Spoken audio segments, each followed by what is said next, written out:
So I've been messing around with ChatGPT, right? And some of the stuff that I've been working with, I'm glad I have a local install of Stable Diffusion, because a lot of this stuff is censored.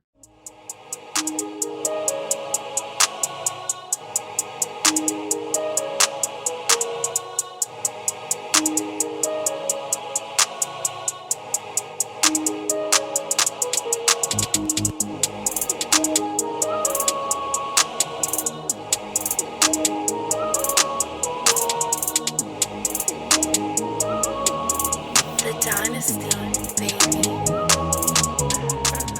So this is what ChatGPT gave me, and it's funny to me. To me, it's fucking hilarious, right? It's hilarious. It's a fair question, and honestly, you're not imagining it. There is a real structural reason you keep bumping into friction around strippers and stripper-adjacent language, and it's less about judgment and more about how modern platforms are built. Here's a clean breakdown. It's not strippers specifically, it's how platforms categorize risk. Most AI systems, ad platforms, and content filters don't actually think in nuanced human terms like performance, dance, and adult labor.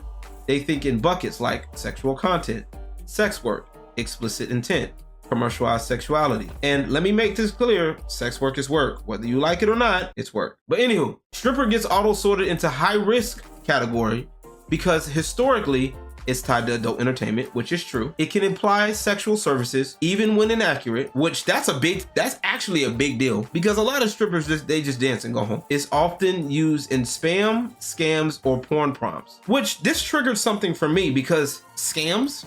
Really? There's other things that involve in scams. That's lazy filtering, which is a mission by ChatGPT, but it's common. There's a huge difference between sexualized and sexual labor, but the filter blurs it. Ironically, hypersexualized fantasy characters, anime proportions, fetishized outfits often pass. A real-world profession tied to adult nightlife flagged faster. Why? Because filters are safer with fantasy than reality, which is ironic considering the fact that a lot of it, the job is fantasy based anyway. Fantasy can be framed as art style, character design, aesthetic, whereas stripping is a real job, real people, real money, real power dynamics. And that combo makes platforms nervous. So it's not morality, is a liability avoided, which is stupidity, because a lot of people still try to tie morality into this. 3, there's still cultural discomfort with women owning sexuality openly. And this is actually one of my biggest pet peeves, personally. Society has a problem with women who own their sexuality or who decide to own their sexuality. We see this often. There's so many people that love Sydney Sweeney, for example. They love these artists that are attractive when it's seemingly like unintentional. She's just accidentally sexy. But let her own her shit. Let her start owning up to what she has. And even worse, when they start capitalizing on what they have, it's now a problem. You feel me, chat? A stripper is confident, unapologetic, paid for presence, movement, and attention, not pretending to be accidentally sexy. This disrupts a lot of unspoken comfort zones. And that right there is part of the key. They're okay with sexuality for consumption, fantasy, when detached from agency. But when it becomes a choice, then that's when people start having second thoughts. I've said this before, especially a lot of red pill type men. If a woman was with them and sent them pictures of them in lingerie, if she had no prior history, they'd be okay with it. But now that she does this, if they knew that this is what her life revolves around, they have second thoughts. They have a problem. So ChatGPT also put it in why it shows up in my prompts. For me, I'm doing something very specific. I'm framing certain dancers possibly as characters. I'm basically making them people. I'm doing this as part of my brand. I have an intent behind mine. So filters like sexy woman, fantasy armor, they struggle with stripper as a respected, stylized, empowered figure in the universe. That too, you're right. Now you have to keep in mind context now. You got to remember that we're talking in context of what I'm doing. But yes, you're right. They will attack not safe for work artists as well. And I mean by the fucking droves. I just say straight from facts. So here's the thing. With my brand specifically, Dynasty Dime's brand, I'm not necessarily promoting just sex. And this is where I get pissed off at. I'm creating something where women can be a part of something where they can be unapologetically who they are.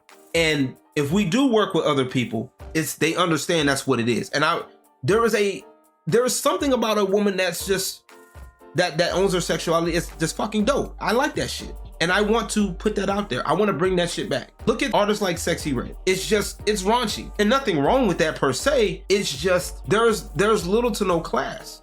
You know what I'm saying? It's ratchet. Like, and don't get me wrong, I don't mind the ratchetry every now and then. But like, it's not the same. They don't make you want it. I want to go back to that era. So this is what I put. I said, so my biggest thing is often used explicitly in spam part. There are more spams involving things like Norton, PayPal, etc., but those companies aren't flagged in the slightest. There is a literal YouTube community right now of scam baiters, people that go around and fight with scammers. I don't need a system telling me that I can't watch what I want to watch. If we're gonna call something like this spam, then we got to put everything else into place too. So the people that are latching onto companies like PayPal, once again, Norton, all of these other places, but ass and titties and a woman that's dressed like this, there's a problem.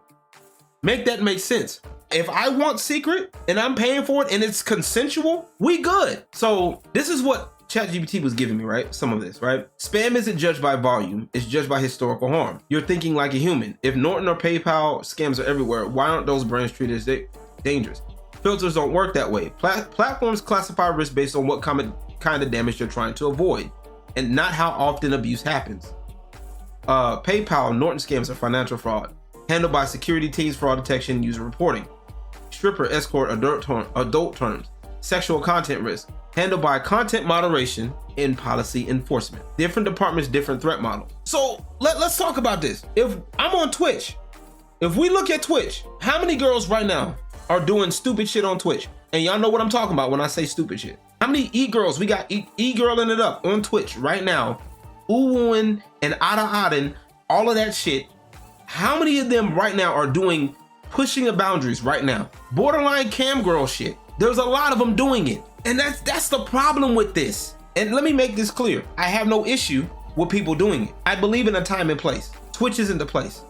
I've been saying this for years. The crazy part is that there's girls that don't want to go on cam girl sites because they don't want to be labeled, but they'll do the same stupid shit on Twitch. It doesn't make any sense. You shouldn't be doing it. Just saying. Corporate names are protected categories by default. Blocking the word PayPal, for example, would break customer support conversations, tutorials, legit transactions, business docs. Stripper doesn't. Adult industry terms are pre-flagged to reduce platform liability. Platforms would rather accidentally block legitimate adult art discussion than miss one case involving exploitation, minors trafficking, or explicit services. This is what I'm saying. This is why I'm doing this, because it's bullshit. Number 4 is what gets me. Used in spam really means used in unmoderable context. Adult industry spam is often intentionally vague, rapidly changing, hard to verify, hard to trace, tied to off-platform activity. So what? People need to know how to control their money. To me, this boils down to people don't know how to control themselves. Because now I gotta know how to say certain shit in a way that doesn't make people feel a certain type of way. Basically, I gotta water down what I want to make other people feel good. And I'm sorry, I'm not into that anymore. Like I wasted a lot of my life dealing with that, because part of what's being done, a part of this sexuality is a part of it, right?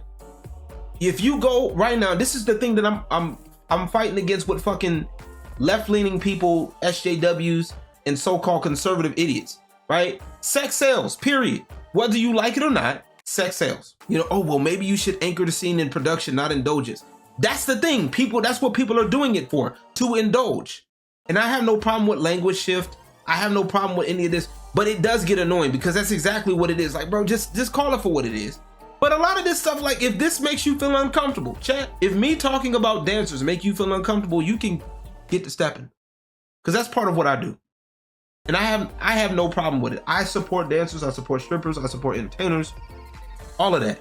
But like, this is what platforms do. They look at everything as, this is a brand risk. And shout out to her, by the way. Shout out to Secret, by the way. Shout out to all the dancers I work with. The reason why I picked up Secret is because, shout out to Chrissy Victory. She goes, her dancer name is Secret. So it's always funny to hear somebody with a similar name that I work with. But like, with society and how they treat this, they need to chill the fuck out. And if there's anything that I stand against, is the blatant disrespect for women that do this, or people in general that do this. And the crazy part is realizing that like there's a lot of women out there that use social media, and blocking them from making their stuff on social media, it's fucking stupid. A lot of platforms, they talk shit about women that do stuff like this. They talk shit about women that dance, or they want to suppress it, but then they want them to spend their money.